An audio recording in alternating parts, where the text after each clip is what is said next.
नमस्कार साथियों, आज पुनः एक जानकारी लेकर के उपस्थित हुए आपके सामने। और जानकारी यह भी बीमारी संबंधित है। और बीमारी की बात करें तो बीमारी का नाम लेते ही हम लोगों के मन में एक प्रकार का डर और भय हो जा रहा है। तो सबसे पहले तो बीमारी के बारे में हम बात करने से पहले हम आपको बता दें कि अपने आप को पॉजिटिव रखें और सकारात्मक सोच रखें। किसी के बहकाव या किसी की बातों को न सुने। और किसी की बातों को सुनने की बात है तो ऐसे लोगों के पास बैठे या ऐसे लोगों की बात सुने जो सकारात्मक सोचते हैं और सकारात्मक बात करते हैं। आज का जो वीडियो है हम ज्यादा इस पे बात करेंगे कि बीमारियां जो भी आ रही हैं, सभी बीमारियां उस तरह की नहीं हैं। सभी बीमारियां जानलेवा नहीं हैं। कई बीमारियां ऐसी होती है जो सीजनल होती हैं, हमको होती हैं फिर ठीक हो जाती हैं। तो कई सारी बीमारियों से डरने की आवश्यकता नहीं है। ज्यादा से ज्यादा हम एक बात और कहें तो हम एक काम कर सकते हैं कि सफाई की स्थिति हम सही रखें। और सफाई की स्थिति सही रखेंगे हम और पॉजिटिव रखेंगे, अपने आप को सकारात्मक सोच रखेंगे तो सारी चीजें सही होंगी। तो हम आज एक छोटी सी जानकारी को लेकर के उपस्थित आपके सामने हुए हैं। जैसे कि एक बात बता दें, यहाँ पर हमने एक टॉपिक लिखा है कि ब्लैक फंगस और व्हाइट फंगस के बाद अब येलो फंगस। तो थोड़ा सा ये बता दें कि देखिए, पहले ब्लैक फंगस के बारे में हमने बताया, फिर हमने व्हाइट फंगस के बारे में बताया, उसके बाद हमने अब येलो फंगस के बारे में बात करना। तो थोड़ा समझिएगा। 2-3 दिन पहले हम ये कह सकते हैं कि 23-24 मई की बात करें, 23-24 मई 2021 की बात करें तो दिल्ली के पास उत्तर प्रदेश का एक जिला है गाजियाबाद के एक अस्पताल में न्यूज़पेपर ने इसको रिपोर्ट किया कि एक 35 साल का कोई मरीज है जिनमें 3 प्रकार के फंगल इन्फेक्शन पाए गए हैं। ब्लैक फंगस, व्हाइट फंगस और येलो फंगस, 3 प्रकार का। और देखा जा रहा था कि वह व्यक्ति शुगर का पेशेंट था और उसको कोरोना हुआ था। वो कोरोना से लड़ रहा था, मतलब कि अब ठीक हो रहा था। तो देखा गया कि 3 चीजें उसमें पाई गई। अब हमें कह सकते हैं कि यह येलो फंगस क्या है। तो हम जानते हैं जो रेप्टाइल्स होते हैं, रेप्टाइल्स मतलब जो रेंगने वाले कीड़े जो भी होते हैं, जो रेंगने वाले जो भी होते हैं, जैसे छिपकली होती है, कहा जाता है कि जो येलो फंगस है वो उनमें रेप्टाइल्स में पाए जाते हैं। तो कहा जाता है कि उसमें अभी हम बताए थे उस दिन कि आप अगर येलो फंगस है या ब्लैक फंगस है तो आप सीटी स्कैन के माध्यम से या एक्सरे के माध्यम से उसको जांच करवा सकते हैं, पता कर सकते हैं क्या दिक्कत है।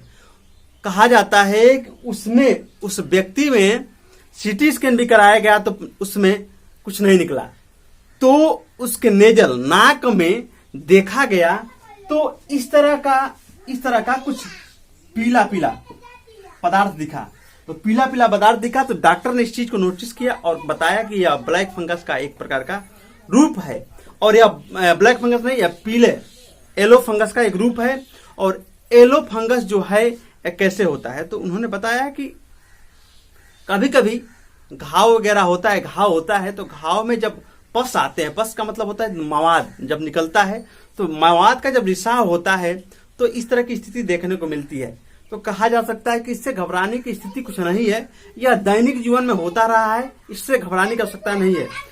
दिक्कतें यही है कि जब कोरोना हुआ है तो कोरोना से आदमी जब अपने आप को ठीक कर रहा है, मतलब कि उससे लड़ करके फिर एक मतलब अपने आप को स्वस्थ की तरफ ले जा रहा है, तो उसमें इम्यूनिटी सिस्टम जो है वह कमजोर होने के कारण बहुत सारी बीमारियां अटैक कर रही हैं। हम कह सकते हैं कि ब्लैक फंगस हुआ, व्हाइट फंगस हुआ, येलो फंगस हुआ, तो ये सारी चीजें अटैक कर रही हैं। तो इससे घबराने की आवश्यकता नहीं। जैसे जैसे हमारे शरीर में मजबूती आएगी सब चीजें ठीक हो जाएंगी।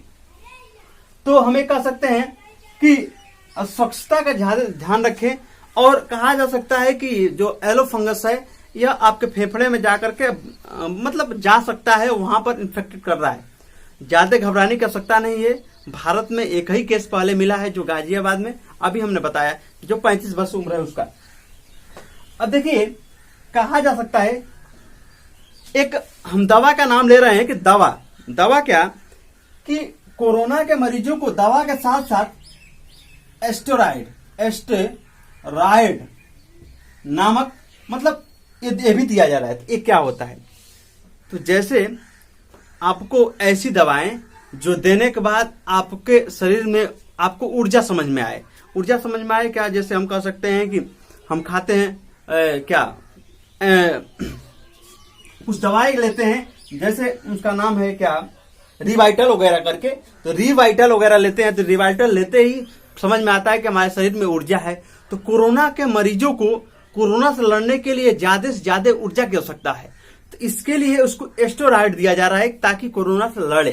तो अन्य दवा के साथ साथ उसको भी दिया जा रहा है ताकि उससे लड़े। तो एस्टेरॉयड कहा जा रहा है कि जब कोरोना के मरीज जब ठीक हो जा रहे हैं, तो अब देखिए उसमें भी सब चीजें देखने को मिल रही है। अब थोड़ा समझिएगा। हम सबसे पहले तो हम आपको बता देना चाहते हैं कि साफ सुथरे की स्थिति में रहें। आप घर परिवार में आप जब कहीं बाहर से जाएं, कहीं से भी आप जाएं बाहर से, तो आप एक स्थिति बनाएं कि हाथ पैर धुल के आप घर में जाएं और किसी भी सदस्य से मिले तो क्या करें, हाथ पैर धुल के ही जो भी चीज जाए उसके पास मिले। हमें कह सकते हैं कि जो भी आपके पास कपड़ा है या हमें कह सकते हैं जो बिस्तर है उसको धूप में थोड़ा कुछ समय तक रखें। जो पानी पिए वह स्वच्छ पानी पिए, और जिस स्थान पे आपका घर है कूड़ा करकट है उसको भी दूर आप कर दें। इस सारी चीजों से आप बचें। अब कुछ चीजें आपको बता देते हैं कि जो एंटीबायोटिक है, एंटीबायोटिक जो आप ले रहे हैं बार बार, एंटीबायोटिक का प्रयोग भी कम करें आप। और कहा जा रहा है आप कि जो ऑक्सीजन जो ले रहे हैं आप, तो जो ऑक्सीजन मरीजों को जो दिया जा रहा है आपको, तो कहा जाता है कि ऑक्सीजन मरीजों की जो मास्क निकाल करके दूसरे में लगा दिया जाता है।